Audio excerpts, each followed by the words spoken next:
Okay, welcome back to One Piece Anime Re-Review Part 18A.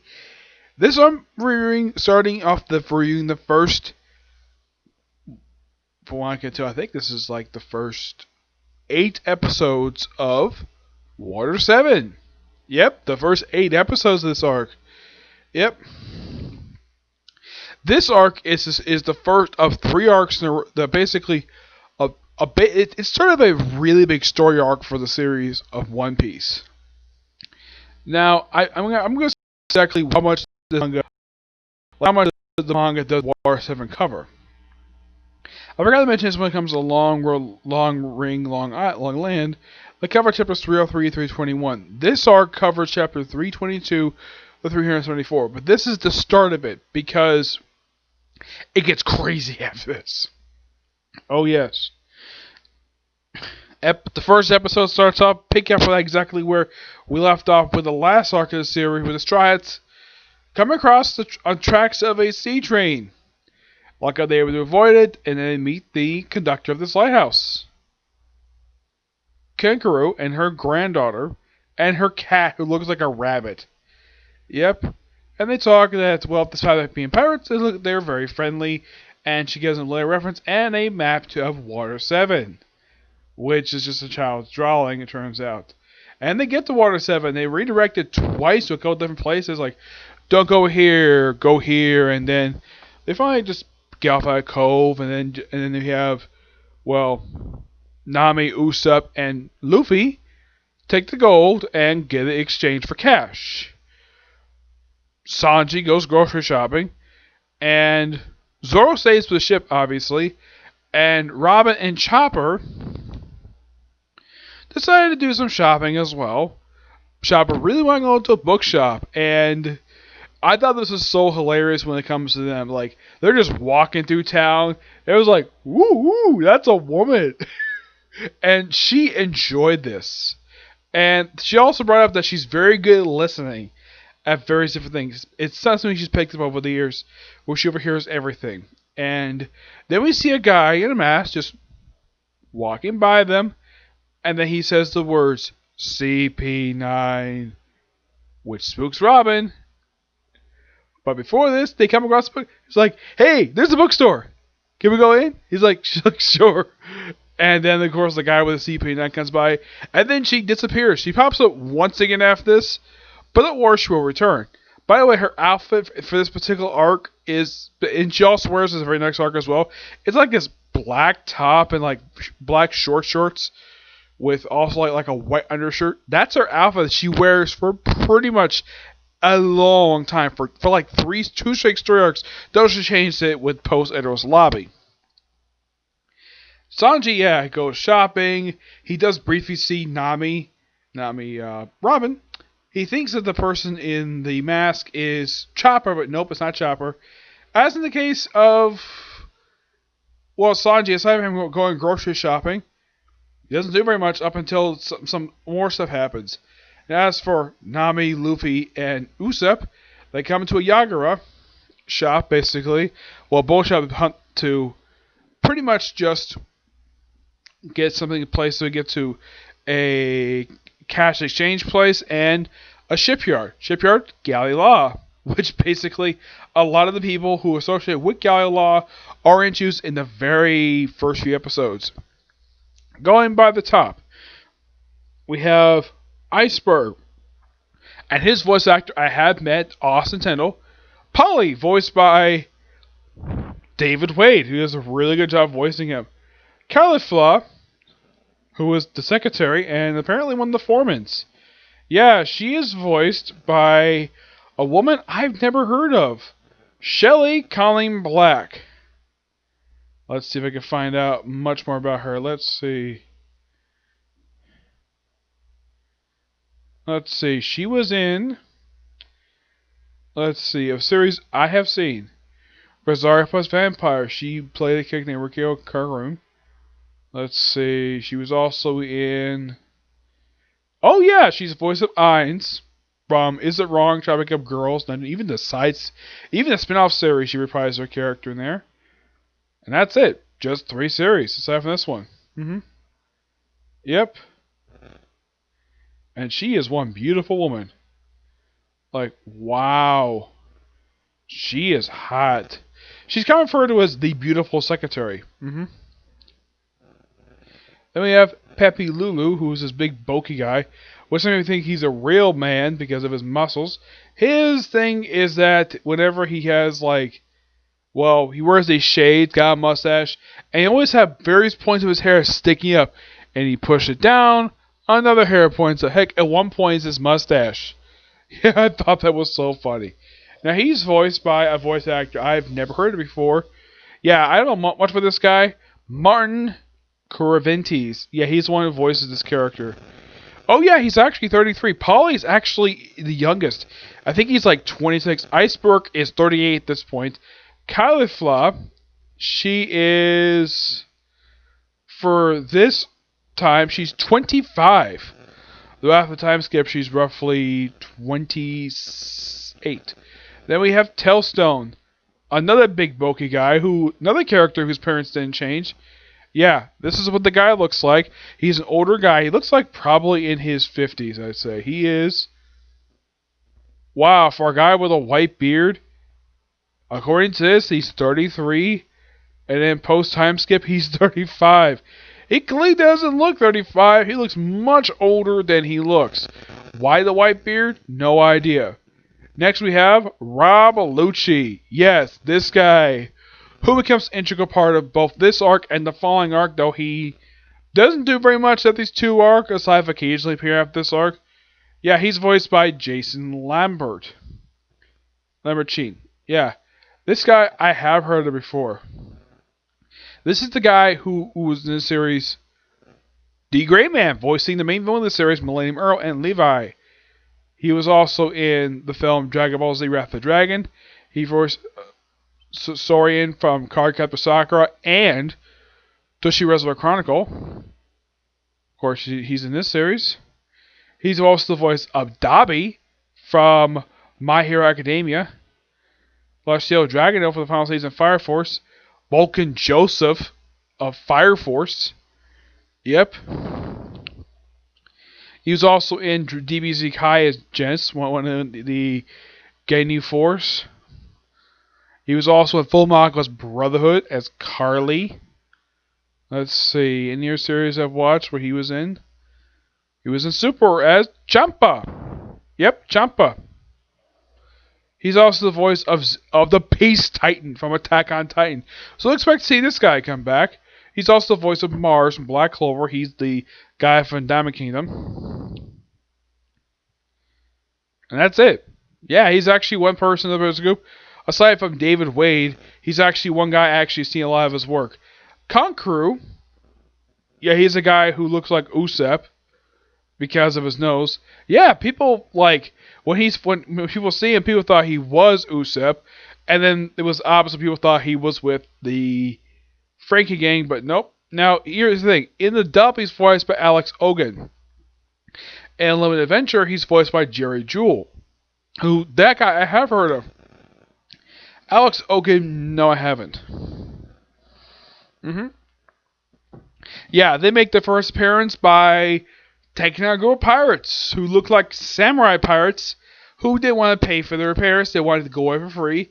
And so, pretty much the Galway Law Foreman beat the crap out of them in very convincing fashion, like having Rob Lucci use a mallet, having Conqueror use a giant saw to poke one in the butt, and they take them all down. Yeah, and Iceberg shows up. By the way, Iceberg is very, let's just say, I don't blame Austin Tendo for basically how the character is portrayed, where he looks like he doesn't display that much emotion at all. I'm not blaming him for this at all. I blame how the character is written, where he comes across very somewhat cold, and looks like he doesn't really smile. He does yell a little bit here and there, and his appearance is very disheveled. It's just how the character Iceberg is. I guess the character is just as cold as his name. And Luffy has this thing where in the dub, he refers to him as Ice Pops. Yeah, which, here's the thing. Iceberg, when he's called that by Luffy to his face, he has no reaction to it. at all. Which I'm like, that's kind of weird. I would have think though that someone who mispronounces your name basically will get chastised for it, but not really. No, it's kind of weird the fact how it is. Mhm. Yeah, I think that Luffy calls. I remember Luffy calls him something else in the manga. Mhm.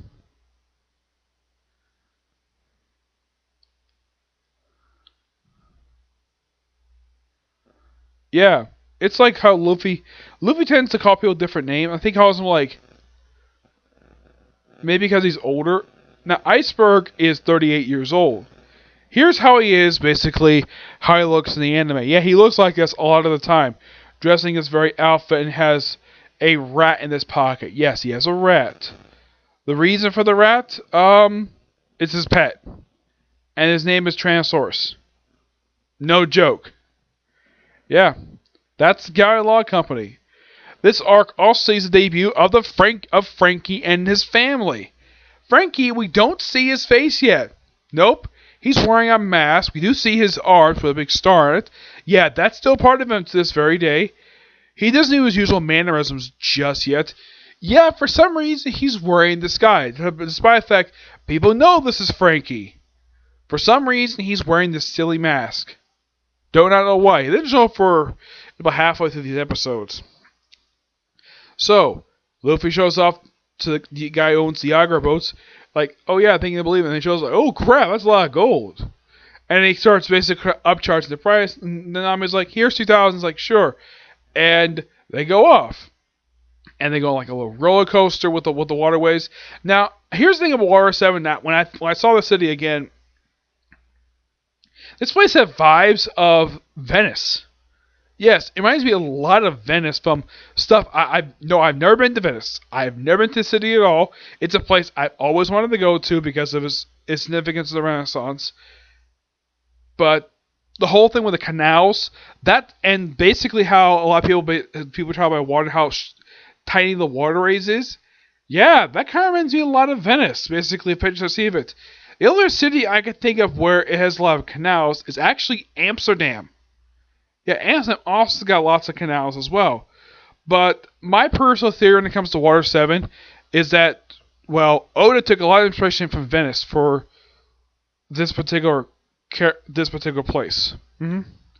Yeah, and the place, and here's the thing. The company Galley Law, this is its arc first debut.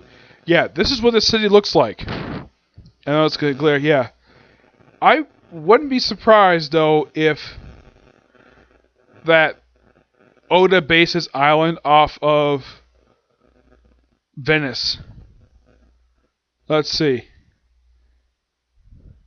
Okay. Oh yeah, I'm correct. It does basically, well, takes a lot of inspiration from Venice. Yep, that's indeed true, which is kind of interesting. And it's a city. It's basically a city on an island in the middle of the ocean. Yep, and there's some stuff a little bit later which will involve the Straw Hats, but I wanted to stop here just to talk about these episodes. So, yeah, so they exchange the gold. They show off the gold, and the Taylor's like, whoa, that's a lot. Goes to his boss, and then they negotiate how much money basically they're going to get.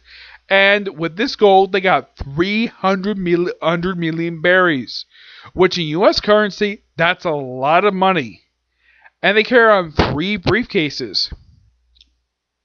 And then they walk straight to Galley Law, where they try to enter via, like, jump on the fence. But look how Kaku basically stops them. And it's like, okay, you're here just to repair a ship. We're not here to raid the place. He's like, okay, where's your ship? I'll appraise it for you. And he's like, okay, it's near the offshore in the place. Like, okay, it's probably taking about 10 minutes to get there, and probably get the appraisal in about 5-10 minutes. Be back here about 20 minutes. So he races off, goes across various rooftops until he finally comes to the Straw Hat ship.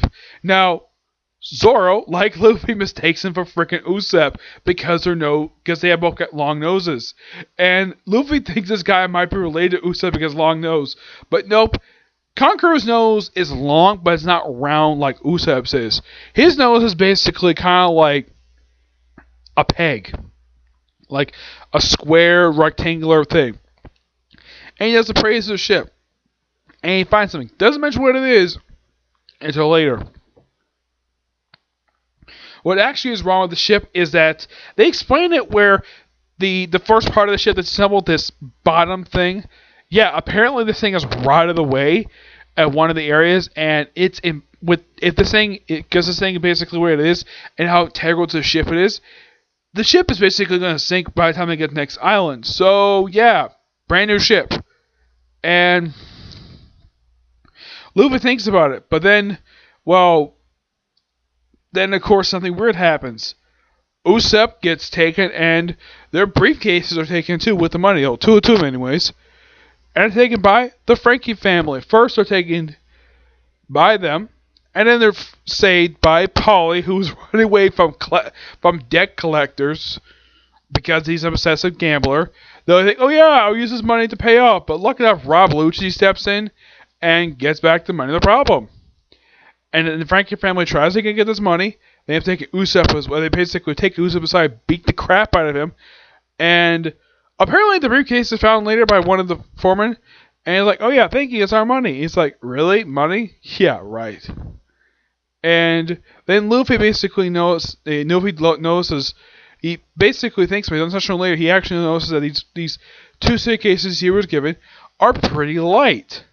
Yeah, there's a reason for that. And then, they're about to basically discuss like a deal, and then government officials show up, and look how Polly thinks CG's idea. Hide from the government officials. Because, yeah, Galileo probably deals with pirates all the frickin' time. And, well, these government officials probably want to crack down on whatever. It's not specifically said what these guys said to him. But as far as I remember, this government official guy who's very arrogant, he's got a scar across his face. As far as I know, this guy disappeared after this. I don't think he appeared in the series ever again. He's just some government official who basically wag his finger to Iceberg and does nothing. Yep. And of course, well, with Robin disappear, we don't know where he is. She is not at this point anyways. We'll find out a little bit later. Well, that's the reason why I stopped, because basically it's explained later.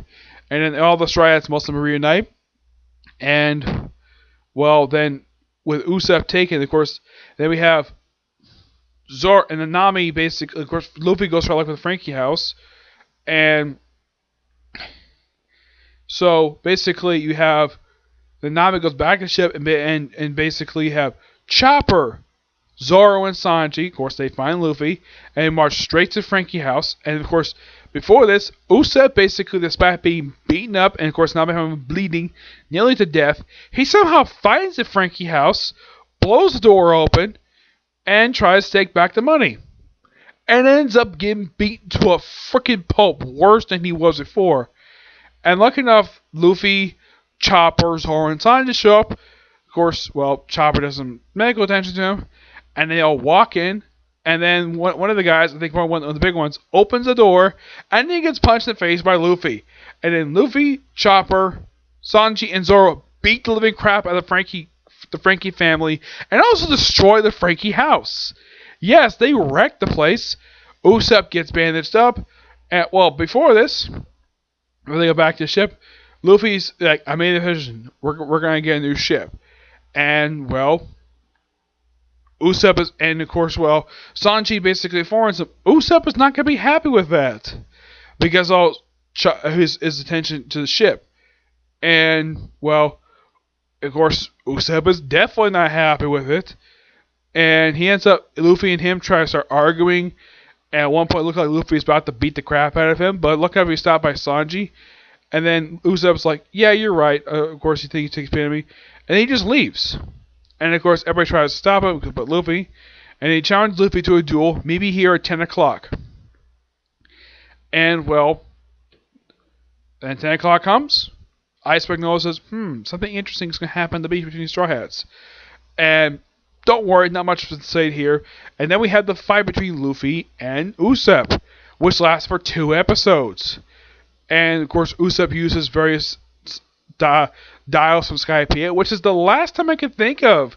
Now, after this arc and the Falling arc, I don't think the Skypiea dials ever appear again in the series. I think Usopp just stops using it for some reason. I have no idea why.